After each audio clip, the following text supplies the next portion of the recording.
ఇప్పుడు అన్ని electronic gadgets అయిపోయాయి. అయితే వీటిలో ముఖ్యంగా చెప్పుకునేవి స్మార్ట్ ఫోన్లు. ఒకప్పుడైతే ఒక ఫోన్ని ఛార్జ్ చేసేందుకు కనీసం 3 నుంచి 5 గంటల సమయం పట్టేది. ఆ తర్వాత ఆ సమయం సగానికి పడిపోయింది. ఇప్పుడు 40 నిమిషాల లోపే ఫోన్ని ఛార్జ్ చేసేయచ్చు. అంతలా సూపర్ ఫాస్ట్ ఛార్జర్లు అందుబాటులోకి వచ్చాయి. అయితే వినియోగదారులు మాత్రం అస్సలు ఛార్జ్ చేసే అవసరం లేని స్మార్ట్ ఫోన్లు వస్తే బాగుంటాయి కదా అంటూ ఉంటారు. అలాంటి ఒక కోరిక తీరే రోజు దగ్గరలోనే ఉందని టెక్ నిపుణులు చెప్తున్నారు. ఎంత సూపర్ ఫాస్ట్ ఛార్జర్లు వచ్చినా కూడా వినియోగదారుల అంచనాలను అందుకోలేకపోతున్నాయి. ఎందుకంటే వాళ్ళు అసలు ఛార్జింగ్ పెట్టే అవసరమే లేని ఒక బ్యాటరీ వస్తే బాగుండు కదా అని కోరుకుంటున్నారు. ఇప్పుడు అది కూడా సాధ్యమే అంటూ టెక్ నిపుణులు చెప్తున్నారు. ఇప్పుడు మార్కెట్లోకి ఒక అద్భుతమైన బ్యాటరీ రాబోతోంది. దానిని ఒక్కసారి ఛార్జ్ చేస్తే 50 ఏళ్ళు పనిచేస్తుంది. మీరు దానిని ఛార్జ్ చేయాల్సిన అవసరం లేదు.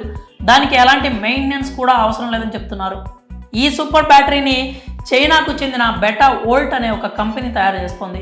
ఇది ఒక న్యూక్లియర్ బ్యాటరీ. ఇది గరిష్టంగా 50 ఏళ్ల పాటు విద్యుత్తుని ఉత్పత్తి చేయగలదు. అలాగని ఈ బ్యాటరీ భారీ పరిమాణంలో ఉండదు. ఈ బ్యాటరీ ఒక నాణెం కంటే కూడా చిన్నగా ఉంటుంది. కంపెనీ ఈ బ్యాటరీ టెక్నాలజీని స్మార్ట్ ఫోన్స్కి అప్లై చేయాలని చూస్తుందట. అంటే ఈ న్యూక్లియర్ బ్యాటరీని స్మార్ట్ ఫోన్లు, డ్రోన్లకు వినియోగించేలా తయారు చేసే యోచనలో ఈ కంపెనీ ఉన్నట్లు తెలుస్తోంది. అదే కనుక జరిగితే టెక్నాలజీ యుగంలో అది ఒక అద్భుతమే అవుతుంది. ఎందుకంటే స్మార్ట్ ఫోన్ల తరహాలోనే డ్రోన్ల బ్యాటరీలను కూడా ఛార్జ్ చేయాల్సి ఉంటుంది. ఒకసారి ఛార్జ్ చేస్తే 15 నుంచి 25 నిమిషాల వరకు డ్రోన్ని ఫ్లై చేసే ఛాన్స్ ఉంటుంది. ఈ న్యూక్లియర్ బ్యాటరీని డ్రోన్లకు ఉపయోగించే పరిస్థితి వస్తే వ్యవసాయం మాత్రమే కాకుండా రక్షణ రంగం, ట్రాన్స్పోర్ట్ కూడా ఎంతో ఉపయోగకరంగా ఉంటుంది. అంతేకాకుండా లేయర్లుగా ఈ బ్యాటరీ ఉంటుంది కాబట్టి ఇది పేలడం కానీ మంటలు అంటుకునే ప్రమాదం కూడా ఉండదట. ఈ బ్యాటరీ వల్ల ఛార్జ్ చేసే ప్రయాస తగ్గడం మాత్రమే కాకుండా బ్యాటరీలు పేలే ప్రమాదం కూడా ఉండదు.